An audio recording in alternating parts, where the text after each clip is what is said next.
सास की दुकान। लक्ष्मी जी की 2 बहुएं थी, सुमन और राधिका, और 2 बेटे, अजय और सुशील। लेकिन लक्ष्मी जी के बहू बेटे उनको अपने साथ रखने को तैयार नहीं थे।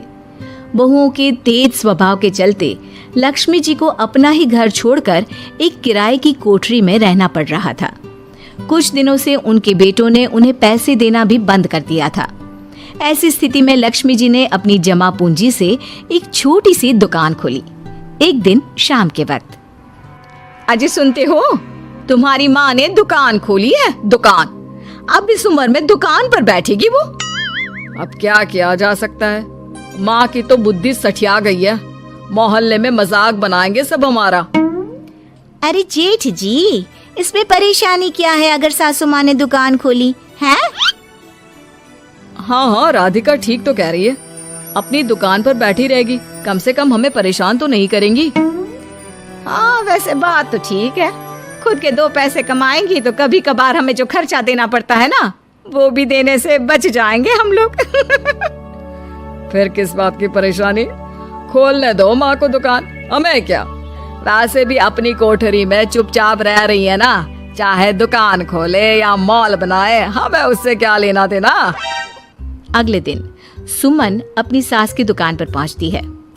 सासू माँ, आपकी दुकान में शक्कर है क्या? शक्कर जरा 1 किलो दे दीजिएगा। हाँ हाँ बहू है ना, लो बेटा, 1 किलो क्यों, 2 किलो ले जाओ। सोच लो सासू माँ, घाटा हो जाएगा आपको, पैसे नहीं देने वाली मैं। देखो सुमन, ये मेरी दुकान है और यहाँ पर जो भी कोई सामान खरीदने आता है उसे पैसे तो देने ही पड़ते हैं। अरे सासू माँ, ऐसा क्यों कर रही आप? अरे देखो ना, घर पर आपका बेटा और पोते पोती दूध में शक्कर डालने के लिए कब से इंतजार कर रहे हैं। जरा उनके बारे में तो सोचिए। अरे ऐसी बात है क्या? अब मुझे नहीं पता था। बहू एक काम करो, वैसे भी पहली बार आई हो ना, ये शक्कर तुम ऐसे ही ले जाओ, पैसे देने की जरूरत नहीं है। अगले दिन राधिका भी अपनी सास की दुकान पर पहुंचती है। प्रणाम सासू माँ, कैसी चल रही है आपकी दुकान? बस बेटा, जैसे तैसे करके काम चला रही हूँ। तुम बताओ, घर में सब राजी खुशी है ना? हाँ हाँ मम्मी जी, सब कुछ ठीक ठाक है।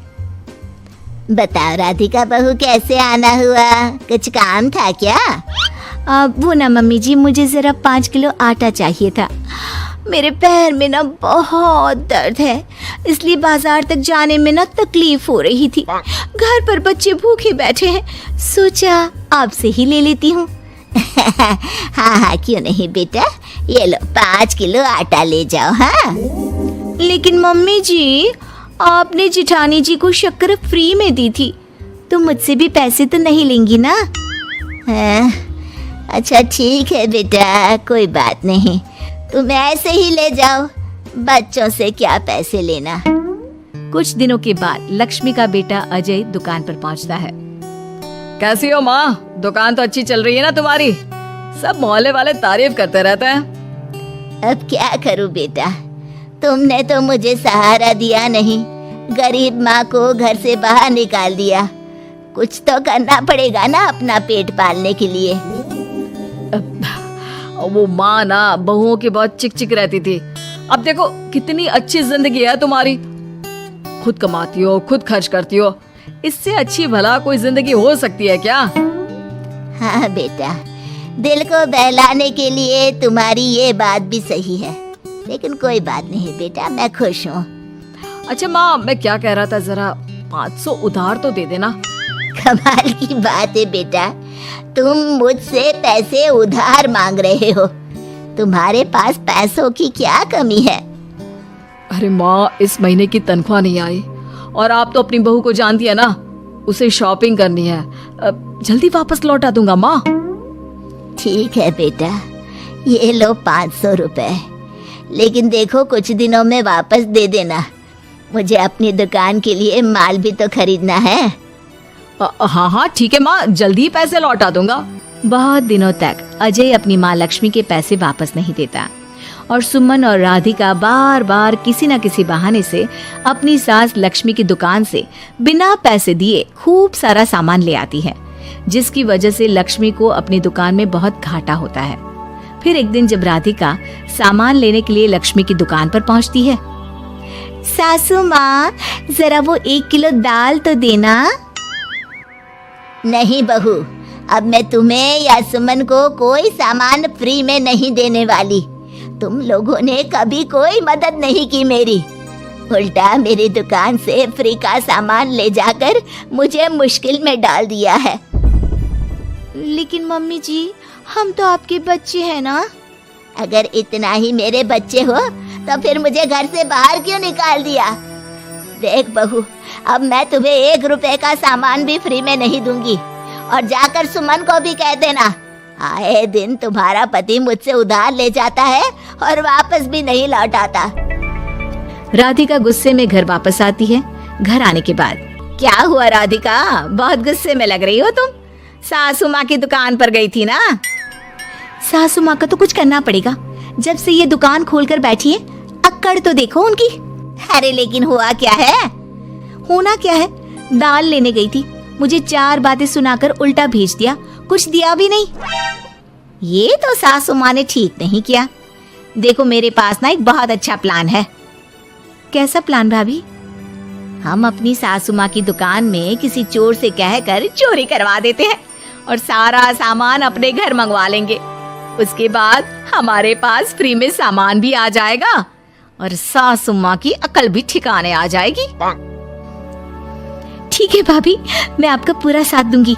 अब जल्दी से ये काम करवा दीजिए। और 2 दिनों के बाद सुमन और राधिका एक चोर से मिलकर लक्ष्मी की दुकान में चोरी करवा देते हैं।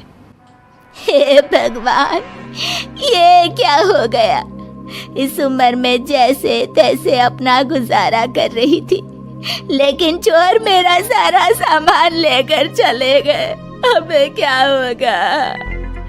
तभी वहां पर राधिका और सुमन पहुंच जाती है। क्या हुआ सासू माँ, बहुत दुखी लग रही हैं आप।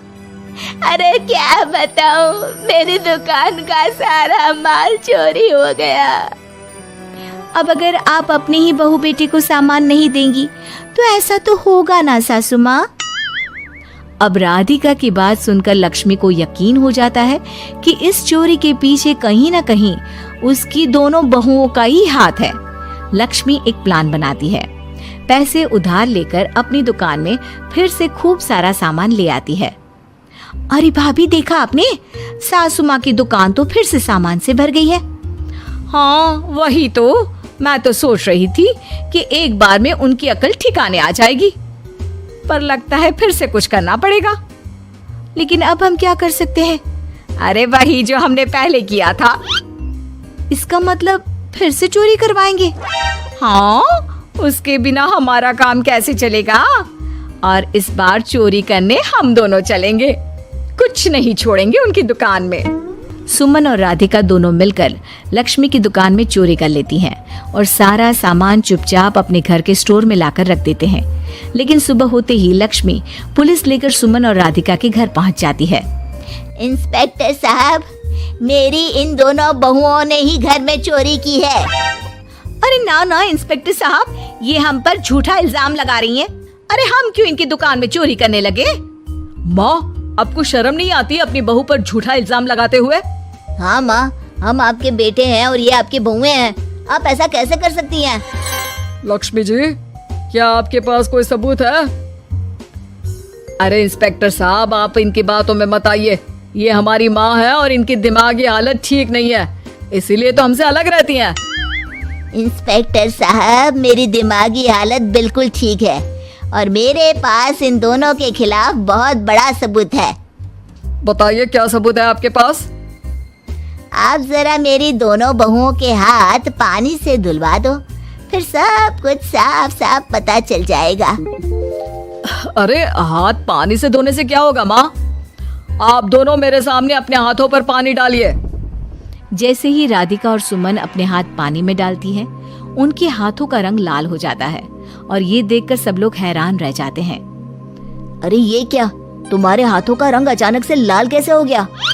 क्योंकि मैंने अपनी दुकान के सारे सामान पर एक तरह का केमिकल लगा कर रखा था।